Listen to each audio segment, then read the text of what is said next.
we so happy, Pastor Jackson. Listen, man, we thank you for joining us tonight. Yes, sir.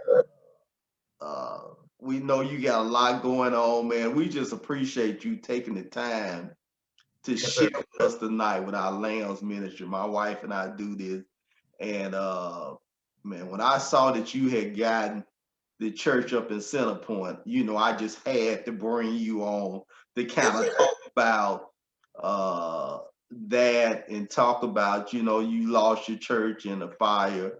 And, we definitely want you kind of share that experience, what you want to share, and, what God has blessed you with in Center Point to kind of share with people, but in order in this area, and just tell us about yourself because a lot of people know you, man. And it's funny that as soon as you go on live and talk about anything, and I'm one of them.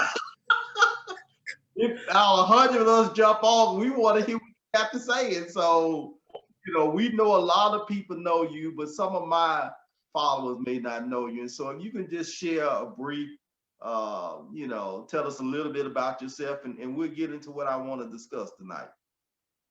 And we so happy to Yes, have sir. Hey, Pastor Dow, I'm honored to be here. Pastor Dow, Lady Dow, so good to see you and good to be with the Lambs ministry.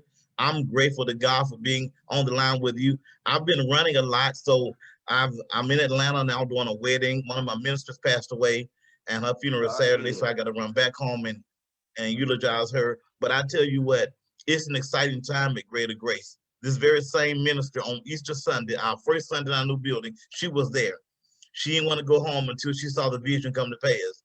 And it is, God blessed us tremendously. Like you and so many others, Pastor Dow, who reached out to me during the fire in November 20th, our building, Greater Grace. And I'm Pastor Lawrence Jackson, for those who don't know me. I pastor the Greater Grace Baptist Church in Centerpoint. And so November 20th, our building was engulfed in flames. We were preparing to feed people as we have always done. And Thanksgiving, it was Thanksgiving time, and the building was engulfed in flames. Nothing we could do. It was just wiring issues.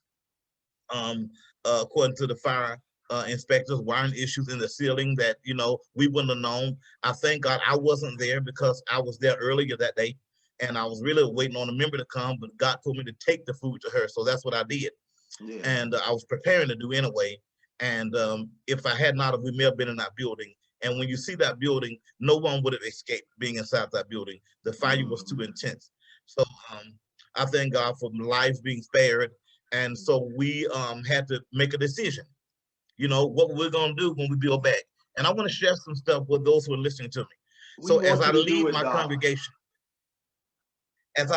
congregation, and leading them through this tragedy, first we got Corona, and then we had this fire, and so we already up this uphill battle. But one of the reasons why we end up where we are is because our church has submitted to leadership, which means they don't mind being led. Yes. The problem today is many churches will always lag behind because they won't listen to their pastor. They're trying to pastor their pastor. They're trying to make decisions for that pastor. They think they know more than the pastor. And because of the order, what people don't understand, it's not about an authority struggle. It's not about who's bigger. It's about who God ordained for the place. That's all. And so God is only blessing what he has ordained. He hadn't ordained the deacon to lead a church. He had ordained trustees to lead a church. He had ordained the members in church to lead the church. He anointed the pastor to lead the church. He said, I give you pastors after mine own heart. So my church who submitted to the leadership, the majority of them, put it like that. Some of them just won't. But because as a whole, hey, let's let a pastor lead us. God opened the door that we never would have walked into, because in many situations, the people would have said, we don't want it, because they didn't understand God. So when we went after a building, I went after one building. I did, and it didn't work out. God allowed it not to work out. I want to submit to the people listening to me. You got to sometimes take about 30 seconds or a minute and thank God for what didn't work out. Right? You really do. You have to sometimes you have to just get on your knees and say, God, you know what? I thank you that it didn't work out because what I wanted to happen, I'm not here because what I wanted. I'm here because of what you knew I needed. Because a whole lot of stuff I wanted, you didn't give it to me. So thank God for rejection, because in his rejection is his protection, right? So I decided, I said, you know what? I want this building. And we prayed over it. We prayed, or we went over there and walked on the grounds. Point number 2, don't get mad when you don't get what you prayed for. Because even though you pray for it, it don't mean God is obligated to give it to you. Right. So remember, the word of God says the effectual fervent prayers of the righteous avail much, right? Yes. But much ain't everything. So it may avail much, but it don't avail everything, right? Because you also have to count in the factor that God has a divine will that must be done. So I wanted God to do it, and it didn't work out. The people didn't respond, and I was a little upset, mad, and I said, God, you know what? You work it out. Well, up the corner from us, as many people know, it was a church, First Baptist Centerpoint. They had decided in April that they were going to shut it down because of COVID. They've been a church 107 years, right? They've been in existence 107 years. They weren't always at this location, but they were in existence for 107 years. They decided in April that because of COVID and so many of the older members dying, that they were going to sell the building, right? So they put the building on the market in April. I would pass by the building, but pay no attention to the building because in my mind, I know it wasn't what we could afford. So I want to give you a key point I share with everybody, Pastor Dow, and that is when I went after the building across the street, when I started complaining to God about the people not responding and, you know, why not? We're across the street. I offered them a good amount of money for it. And the Lord breathed on me and said to me, you didn't go after that building by faith. Here's what he said. He said to me, you went after that building by facts. Here's what he said to me. He said, the only reason why you went after that building is because you could afford it. That's it. He said, and you knew you had the money to get that building. And so that ain't really faith because you were depending on you and what you had. Yeah. I had to move you from depending on you to depending on me. So stop going after stuff just because you can afford it, and trust me, because I may give you something that you couldn't even afford. Right. So I said, Lord, you know what? I really thank you. And so this pastor came down to our church and he said, hey, my name is Pastor Haynes from First Baptist Centerpoint, and we voted to let y'all use our building. And I said, well, thank you, Pastor. I said, we've been having worship outside. He said, well, come on up and use our building. And so I went up there and looked at the building. He invited me to come look at it. I was floored. I was outdone. I've never seen nothing like this in my life. Now, listen, I've been in church a long time, but one thing with our culture and the Black culture, many times we didn't build churches for the future. We build churches for the now or for a past generation. See, one of the issues the Black church has is we fall in love with an era. We fall in love with a generation. And so whenever you try to do things that's outside of what grandmama them did, they get offended because they feel like that you're forsaking their ways, or we don't want praise teams, or we don't want this, we don't want that, because we've been singing hymns all our life. Well, they fall in love with an era. And so they're so stuck with an era until they miss God. They miss God for this present generation because they fall in love with the era. So what the Caucasian church did a lot of times was they built churches for the future. So even though this church was built in 1970, maybe, here it is 2001, and it's still relevant because they built the relevancy years and years ago. All right. So they walk me around the building. Hey, listen, I'm floored. 1,500 seat sanctuary. You know, a 200-seat chapel, a beautiful sanctuary with a dome like a rotunda in the sanctuary, the most beautiful sanctuary I've seen in I don't know if I've ever seen, probably. You know, foyers are major space, like I like them, so we can do what we got to do and put our coffee shop and gift shop there, and you know, a gymnasium and a baseball field and 3 large rooms outside of the gymnasium for entertainment, which we're gonna have a theater room, we're gonna have a media room, you know, we're gonna have places to do ministry, we'll have places to put STEM programs, you know, to educate our young people, to bring in programs, to feed people, to do outreach, you know, to partner with a college, to partner with other entities so that we can empower our people. Now, listen, many times in our congregations, I've been in the Black church a long time, we lack space. We lack space. First of all, we lack order and we lack space. which means we want to do it, but we ain't got the space to do it, and we ain't got the faith in the people to grow to even want to do it. Because if you say something like that to some of our people, well, real, what we need a STEM program for, what we need, what we got to have them programs in our trip. Ain't the light bill gonna go up because every day we don't need the light bill to go up. You have all them programs. See, they so worried about the light bill, they ain't studying the Lord, right? They worry more about the light bill than they are the Lord. If you're doing ministry, God will take care of you, is what I'm saying. And so we missed it. Well, I walked around this church and I'm dumbfounded. I mean, I'm really a whole library, like a whole library, a K through 12 school they had before. As I said, a 3-bedroom house, 400 parking spaces. And the main thing is the building is sitting right off of the parkway. Like my church was down in there. You know, you had to be coming to my church. It's like when you move way out of town. You know, so when you move there, so people won't pop up at your house. That's why you see black people don't understand that. When we move away from people. So we move somewhere we know you ain't coming. Number one, you ain't gonna have no gas. You ain't got enough gas to get out there. You always complain. And number two, you ain't gonna say I just was in the neighborhood. You weren't in this neighborhood. We know you weren't in this neighborhood. You ain't even renewed your tag. You got a bad tag, so I know you ain't coming. So you eliminate about 50 folks when you move. Well, listen. So our church was down in there. We wasn't too far off the main road, but it wasn't a lot of traffic on that road. We are now located on prime property right across from McDonald's, right next to McDonald's, right across from Walmart, CVS on one corner, Taco Bell on the other corner. One of the probably the busiest intersection in Centerpoint, one of the highest traffic counts probably in Jefferson County. It's constant traffic. All right. So when I walked around this building, you guys, I said to him, no, I said, how much is the building? His words, Pastor, our building appraised for $7.2 million. Wow. I said, okay. I said, well, you know, the next question is, I said, how much is it? He said, we're asking 3.9. I said, Pastor, whoever get this church gonna get a good church. I did. That's my words to him. I don't know who gonna get it, but I know who ain't gonna get it. I did. I'm for real. I mean, we ain't got no $3.9 million. So he said, I understand, Pastor.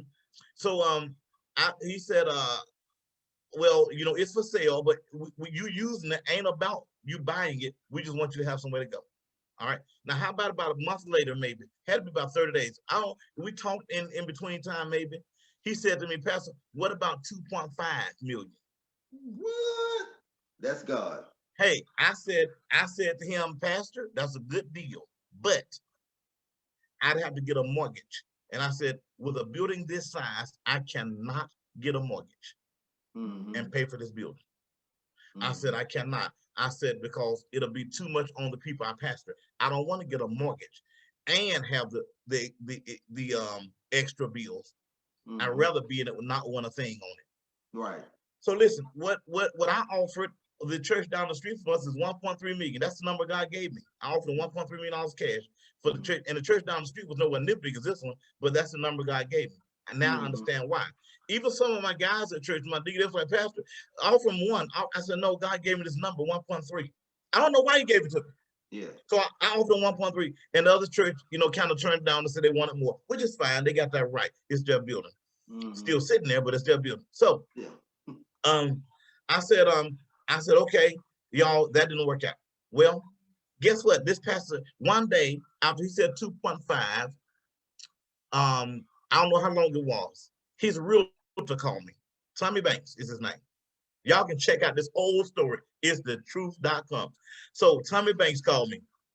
And Tommy Banks said to me, he said, hey, I'm the realtor for First Baptist Centerpoint. He said, they told me to ask you, how much do you have? This is God already, because who has a building that's worth 7.2 million, selling it for 3.9, and call you and ask you how much do you have? So watch this. It's at this point, you guys, I could have not did what God told me to do. I could have said, well, I ain't got the 500,000. Yeah. And then guess what? My integrity would have cheated. My lack of integrity would have cheated me right out of my blessing, because I didn't obey the number God gave me. That's right. That's so right. God put 1.3 on my mind. Yes. Right? Yes. So I said, I'm not fitting a lot of these folks, because one of my boys told me, man, I would offer, and when he asked how much did I have, I would have said 400,000. And guess what? You would have ran them right off, and they never would have entertained you, because that was the number that God had in the atmosphere. So I said to them, I said, I got $1.3 million. Save some, I'm gonna do something with it and fix stuff up and do what I gotta do. True. Guess what the realtor said? He said, Pastor, do you want to put this building under contract? What? I That's said, God. for 1.3 million? He said, yes. I said, now God, I hung up the phone. I said, now God, here's a $7.2 million building. They asked 3.9, and I offer 1.3 cash. And you mean to tell me I'm finna buy this building cash money? Here's what I'm talking to God when I hung up. You mean to tell me my church, you mean to tell me my church is about to go from having 8 years left on a mortgage, Yes. on a building, Yeah. to buying a building cash for 1.3 million, Yeah. and have $7 million worth of equity? Yes. Yes. So, Yes. so God, what you telling me is Greater Grace Church is about to become instant millionaires, because now you're $1 million church. Because whenever you got $1 million, $7 million in assets, you're a millionaire. You can call it what you want to call it. Yeah. I'm telling you now. That's So right. we go from being in bondage and in debt. Yes. Now listen to me. So he just said, so I said, yes. When I get to that church, those brothers sat me down. They were all older Caucasian men, most of them. I think it was all men. And the pastor said to me, we saw you feeding people. Listen, he said, we saw y'all. He said, our members saw y'all serving the community. And one of my members said to me, wouldn't it be wonderful if this church could get this building, Man, that's and God. do ministry here? Yes. Yes. I want to encourage people who are listening to me. Keep serving, even though it looks like nobody's seeing you. Yes. Yes. Because God always has somebody watching you. Yes. Yes. And so you don't serve to be seen, but I promise you, if you serve with the right heart, you will be seen serving. Yes. Yes. Yes. And so I said, wow, I was dumbfounded. They said, we've been offered 3 million, we've been offered more money, but we didn't take it. Yes. Because we wanted a vibrant church to come here. Yes. And carry this church on. Yes. He said, and the pastor said to me, and I want you and Greater Grace to do it. Man, now listen to me. Here's where I want to go back to. I want to revert to this, because this is where I started. This deal was only worked through the pastor contacted me. Right. He didn't contact my church. Right. Right. My church, who is a wonderful church, understands leadership. Yes. And understands what God is doing. So they allow pastor the space. Yes. To be who God called me to be, and that's to lead the process. Yes. Yes. Some churches never would have done this, because the deacons or the other people in church would say, well, now we don't want that, because the light bill gonna be too high. No, we don't want that because it's too big, and we want to build back where we are, because see, that's too much. One of my members said to me, I don't know, Pastor, that church so big. Well, we serve a big God. That's right. We got a big vision. And what made us scared of big anyway? That's right. Why in the world, how in the world do we hear faith all of our lives and we're afraid of greater? That's right. We pray for greater. We ask God to bless us, but we really are afraid of the blessing. We ask God to enlarge our territory, right? And then when he does, we freeze. Or we act like, oh God, I ain't gonna be able to handle this. Let me tell you something about Pastor Lawrence Jackson. Anybody who know me know this. I'm stepping out on faith even if I fall while I'm doing it. I'm going after everything, because I believe God is that big. Listen, this church though challenged my faith. Now my faith is really through the roof now, because I didn't have faith in it. I ain't finna brag and lie. I ain't got no who took the little faith I had, the size of a mustard seed, right? Right. And he said, hey, no, you got a little faith. I'm about to do exceedingly. Here's where the word comes to play. I'm about to do exceedingly abundantly and above all you can ask or think. We're living in Ephesians 3:20. That's now, right. Check this out. And I'm done. In 2020, no, you good, Doc. You good. In 2020, our theme, I think it was 2020, maybe 2021. One of them, in 2011, 2020, our theme was God doing exceedingly abundantly above all we can ask or think. Yeah. In 2021, we live it. We walk Yes. in it because Yes. this is more than our church could ever think of. None of us would have ever dreamed of owning this property, deeds, and clear title, not owing a dime on this building, a $7 million property for our church who couldn't perceive, who couldn't comprehend what God has done. Yes. But I want to encourage those who are listening to me. You got to start going after that which you can't afford and go after what God has afforded for you. All right? You got to go after that, and you got to trust God. The biggest encouragement I got for people listening, especially pastors, and I want to encourage pastors because pastors go through, man. Yeah. The pastors fight. Pastors have to fight to do what God called them to do. The worst feeling in the world is to have to go through hell and fight people to do what they called you. Now, first of all, it's stupid. Yeah. You call me to be the pastor, but you won't let me pastor. You pay me to be the pastor. Yes. But you don't let me pastor. You tell people I'm your pastor.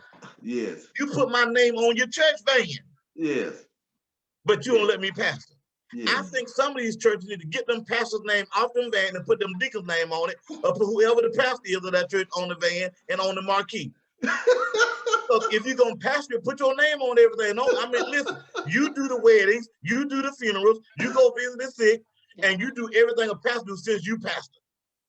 Because That's everything deep. pastor bring to you, you fight, or you say, I don't see it, I don't believe it, I'll come. No, that ain't for us. I don't bring that new stuff to our church, because it's our church. And they are exactly right. It is their church. And until they relinquish that and give it to God, all they're going to see is what they can produce. That's because right. once you possess a thing in your heart and you call it yours, God will let it be yours. But the only thing you're going to birth is that which you're able to birth yourself. Now, if you want God to birth something, you say, God, this church belongs to you. Right. And we want to do it your way. And we want to do what you called us to do. But many churches struggle and many pastors struggle. And I'm saying, I pray for you. I do. I pray for pastors who got this fight, who got to get up on Sunday morning and deal with demons and people who are arguing and fighting and scuffling about nothing. You know, who would, I'm talking about pastors who got to vote on feeding the homeless, but they'll have church anniversary and feed all them greedy folk in that church, take to go plates home and throw the to go plates away. But when the pastor want to go feed and do mission, we got to have a meeting, pastor, because we don't see where we got the money for that. But we turn around and have homecoming and spend $1,000 of the church budget to go feed, I almost said something, to go feed people who don't even need the food, who don't even bring the food, who don't even come to church, but come back to a program just to get something free to eat, and we call that ministry. No, you're talking about pastors who got to argue with their church about doing youth day, who got to argue with their church about having a carnival. We ain't got that kind of money for no carnival, pastor, but yet they'll turn around and take the same money that they said they ain't got and do something for themselves or to spend on themselves to feed each other, and then they call that ministry. No, that's why we fight so much to keep a good name in our church. A lot of people think it's the pastor. It's not the pastor. A lot of times pastors got hellish churches. They do. They got hellish churches that don't want ministry, and it look like the black church ain't doing nothing. That's because the wrong people are operating in the wrong place. You got to allow a pastor, male or female, whomever it may be, you got to allow that person to lead, right? Now, I know people say, well, our pastor ain't right either. That's not my debate tonight. I'm sure it's not. I'm pretty positive it's not. But just because a doctor ain't right don't mean he ain't no doctor. Yeah. Just because a lawyer ain't right don't mean he ain't no lawyer.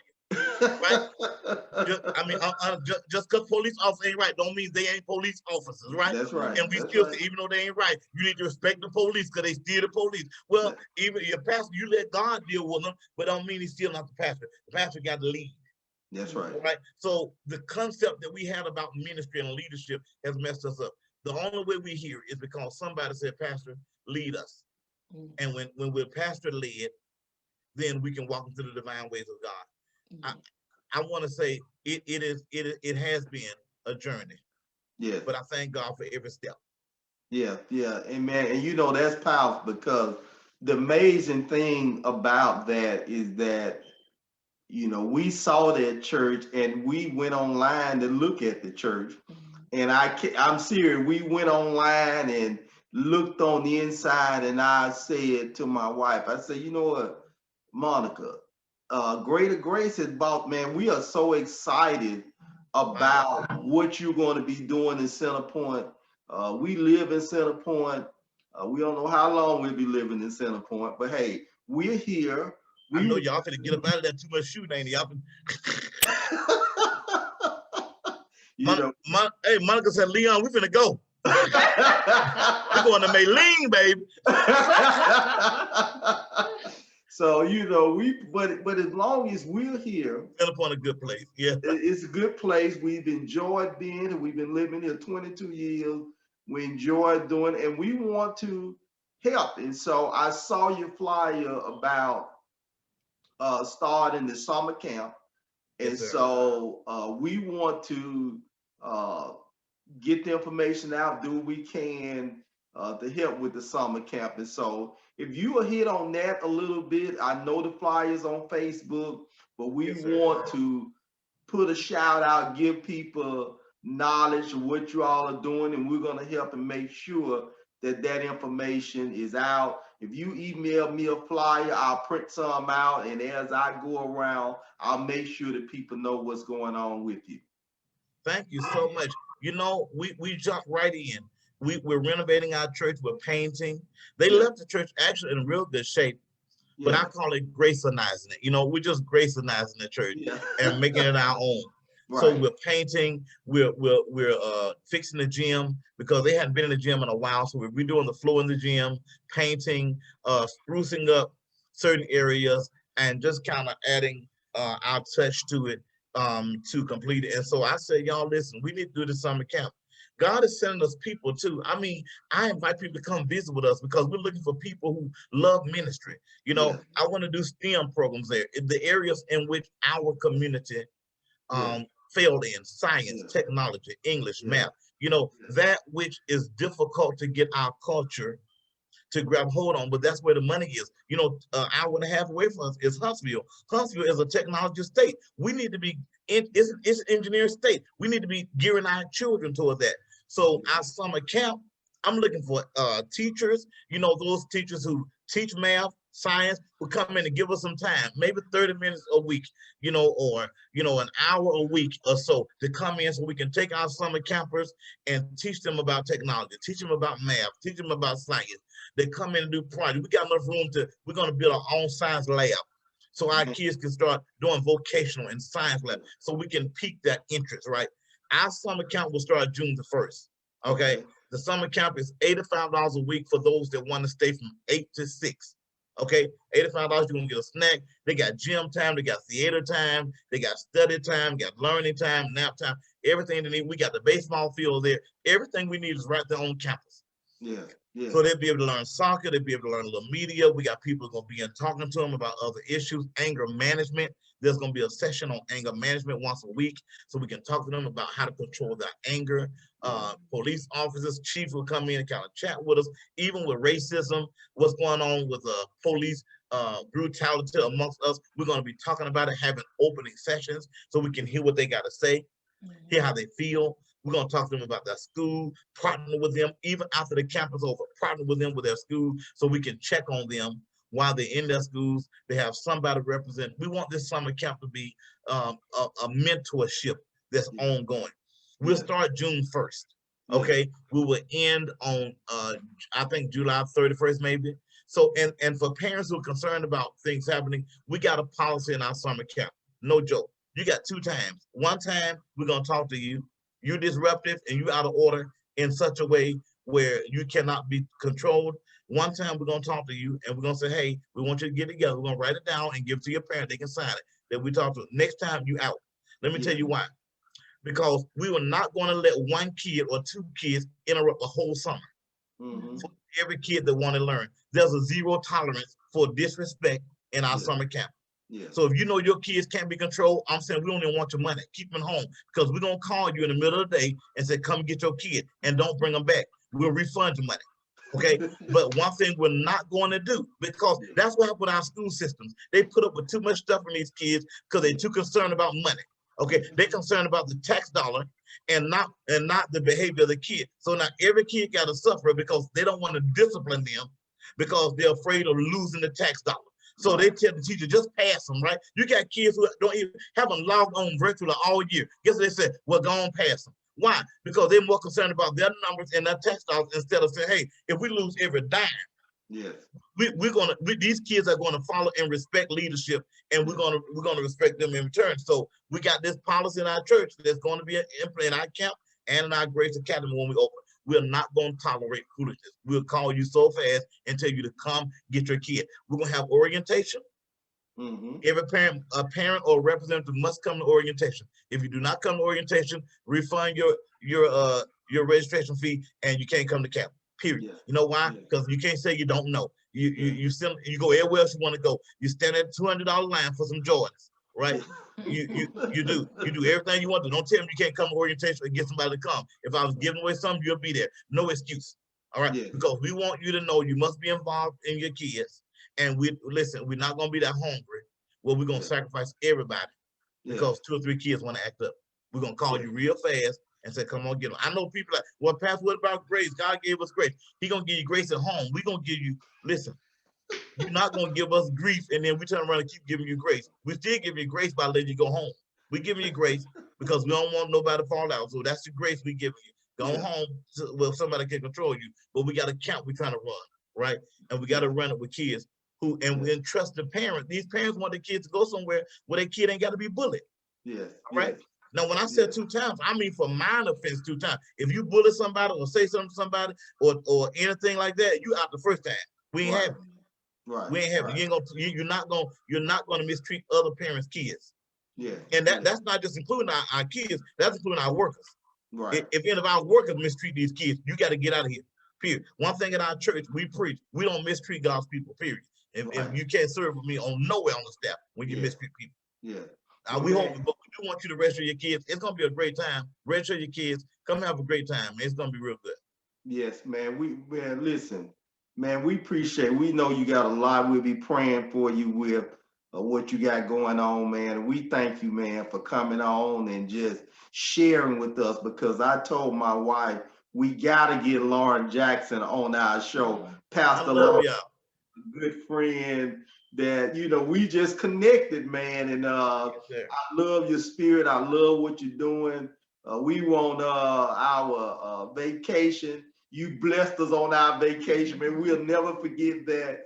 And so our LAMBS keep want to partner with what you're doing and just be a part of helping grow this area. I was impressed that when you got the new church, you sent out a post asking for ideas to help in the community. I mean, it's going to take a community effort. I like what you're doing, man. I support you, man. I love you like a brother, man. And you just really, really just been a blessing to me, because whenever you come on and you got something to say, if you come on and say, I got a quick testimony, I'm jumping on and a bunch of other folks jumping on. But you gave this, I can't remember, you gave, we're going to have you back because I want to talk about one of the posts that you did. And so we really thank you, man, for taking the time out. I was debating whether, I know when we first met you, you were doing a comedy show at Guiding Light Church. Oh, wow, see? That is how we connected with you. We knew somebody that did that was new sleep at the church, and that was our first knowing of you and knowing that you did comedy. Wow. And from that day on, I told my wife I gotta connect with that dude. So I don't know if you still do comedy or not, man, but I do comedy. I do comedy a little. I've been so busy, I hadn't had a chance to do it because of the schedule I have. But I still do it. But I just been kind of focused on getting this thing off the ground. Yes. So man, but I love it. I love comedy. I mean, I know you do, man. You make us laugh, and Yes, so sir. we just appreciate you coming on, man, and sharing with us about your journey with the church. We're gonna be praying for you, man. We know Yes, you got some things going on, wedding and a home going service, but my wife and I thank you from the I thank bottom of y'all. our heart for coming on and sharing with us, man. Hey, God bless we you, man.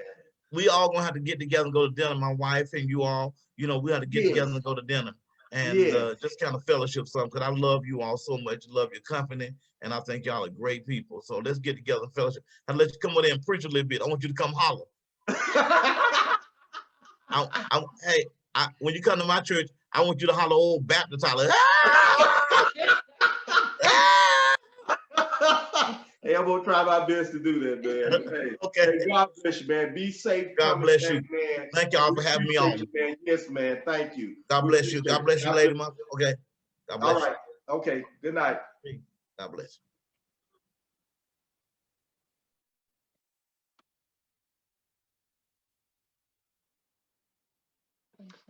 Hey, listen. I hope you all enjoyed Pastor Lauren Jackson tonight. I mean, what an awesome testimony. What an awesome challenge to have Pastor Lawrence Jackson, Pastor Greater Grace Baptist Church, just to really hear his testimony after losing his church in a fire, and then God blessing him with a magnificent facility to do some great things for the Lord. And so, we just appreciate him coming on. We thank God for Mrs. Dow and our Lambs ministry. And so, uh, I'm gonna let Miss Dow say a few words, and then I'm gonna come back and we're gonna get ready and go. Okay. We just want to just briefly talk about a subject that was brought up to us by some first ladies. And this is about women who say, my husband was called, but I was not. And these women say that they are suffering in silence as first ladies because they struggle with being in that position. And so we just wanted to address that and perhaps say some encouraging words to some first ladies or even ministers' wives who have found themselves in that position where when you married your husband, they were not a minister, or perhaps he was a minister, but not a pastor, but you didn't feel ready for that position. And I can say I did marry my husband knowing he was a minister, believing there was a possibility he could become a pastor. And that wasn't necessarily what I envisioned for myself. So I somewhat understand some of those feelings that come with it. And the change of lifestyle that comes for some women is a big deal, because when you are the pastor's wife, how you present yourself in public, the things that you do, people watch, people scrutinize. Yeah. And that is truly a challenge. And although true, your husband, your spouse may have been called into ministry, whether just a preach ministry or being an actual pastor, because you're married to him, you are actually a part of that calling. Whether you really want to be or not, it kind of comes with the territory. And it reminds me of the vows that we take when we get married. We say for better or for worse, for good or for poor. And sometimes we have to put things in that perspective. When we get married, you don't know what's going to come down the line. quite honestly. And so there is a commitment there to your mate to support them. But of course, with you coming into being a pastor's wife, first lady, and it's a struggle for you, I think it's fair to speak to your husband and ask for some understanding as you transition into that position, to have some grace and allow you to grow in it. Yes. Pastor, you have some thoughts? Yes, I mean, and that's true. And so, next time we come on, and I'm serious, you all. we're gonna come on real soon to really. We thank Pastor Jackson. I mean, he has a lot going on. Lost a minister, had a wedding. He's in Atlanta. Yeah. But for him to take the time out, we really thank God for him.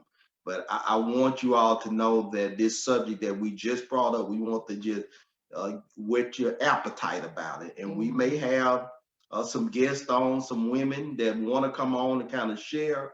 But real soon, it may be as soon as Sunday or Saturday or Monday, Lord's will, but real soon we're going to come back on and we're going to talk about, that, your husband is the pastor, he been called, and the subject that came up is suffering in silence. And so, but your call is connected to him. And so we just want to give y'all some food for thought. Thank Pastor Jackson. And we'll be on real soon to talk about this subject.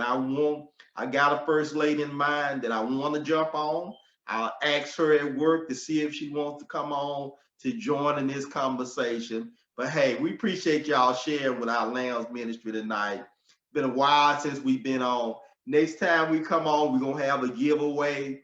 And so we'll type in something and we'll have a giveaway to bless somebody. And so we want to partner, our LAMBS ministry want to partner with Greater Grace to help them and do great things in the city that we live in for this short time that we'll be here.